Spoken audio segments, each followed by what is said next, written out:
Hi friends, ఈరోజు మనం plus box తయారు చేయబోతున్నాం. చూడండి, చాలా ఈజీగా ఉంటుంది. మనం ప్లస్ బాక్స్తో పని లేకుండా పెయింటింగ్ డబ్బాతో తయారు చేసుకుందాం.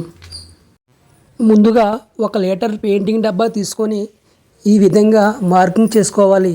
పొడవు వెడల్పు చూసుకొని మార్కింగ్ చేసుకోవాలి. మిడిల్లో వచ్చేలాగా మార్కింగ్ చేసుకొని దానికి హోల్ చేసుకోవాలి. ఈ విధంగా మార్కింగ్ చేసుకున్నాం కదా, దాన్ని ఒక చాక్ తీసుకొని ఈ విధంగా మిడిల్లో కటింగ్ చేసుకోవాలి. చూడండి, వీడియోలో చూపిస్తున్నాను కదా, ఈ విధంగా మీకు చాక్ తీసుకొని కటింగ్ చేసుకోవాలి. హోల్ చేసాం కదా, ఇప్పుడు సాకెట్ స్విచ్ అందులో పెట్టుకొని పెన్తో మార్కింగ్ చేసుకొని స్క్రూ వేసుకోవాలి టైట్గా. ముందుగా స్విచ్ పై భాగం నుండి సాకెట్కి ఎల్ సింబల్ ఉన్న చోట పేస్ కనెక్షన్ బిగించుకోవాలి. అంటే స్విచ్కి సాకెట్కి కంట్రోల్ ఇస్తున్నాం.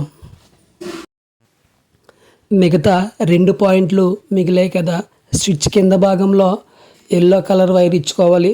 ఇది పేస్ కనెక్షన్. న్యూట్రల్ వైరు సాకెట్కి ఎడమ వైపు ఎన్ సింబల్ ఉంటుంది, అక్కడ బ్లాక్ వైర్ ఇచ్చుకోవాలి. ఇప్పుడు కనెక్షన్ మొత్తం పూర్తయింది. ఈ విధంగా కనెక్షన్ కలుపుకోవాలి. వైరు పెట్టుకోవడానికి లోపల లైట్గా చిన్న ఘాటు తీసుకుంటున్నాను కటింగ్ చేసుకొని. అంటే వైర్ మనకి డ్యామేజ్ అవ్వకుండా సేఫ్టీగా లోపల పెట్టుకోవచ్చు మూత పెట్టుకొని. ఈ విధంగా పెయింటర్స్కి ఇది బాగా పనిచేస్తుంది. ప్లస్ బాక్స్ వాల్కెట్ మిషన్ గట్ట కలుపుకోవడానికి బాగా పనిచేస్తుంది. ఈ బోర్డు కింద పడేసిన పగలదు, చాలా గట్టిగా ఉంటుంది. మనం కొన్న బోర్డు అయితే వెంటనే పగిలిపోద్ది, కింద పడేస్తే పగిలిపోద్ది. మనం సప్లై బోర్డులో పెట్టి దీన్ని చెక్ చేస్తాం, ఏ విధంగా పనిచేస్తుందో చూడండి. కింద పడేసి మీకు చూపిస్తాను.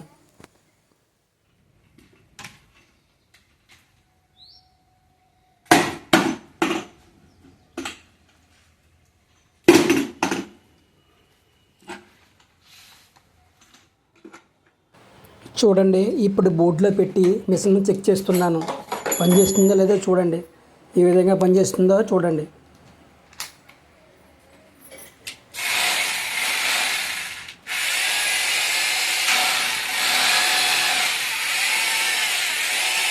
అంతే ఫ్రెండ్స్, ఇది చాలా గట్టిగా ఉంటుంది, మనకి డ్యామేజ్ అవ్వదు.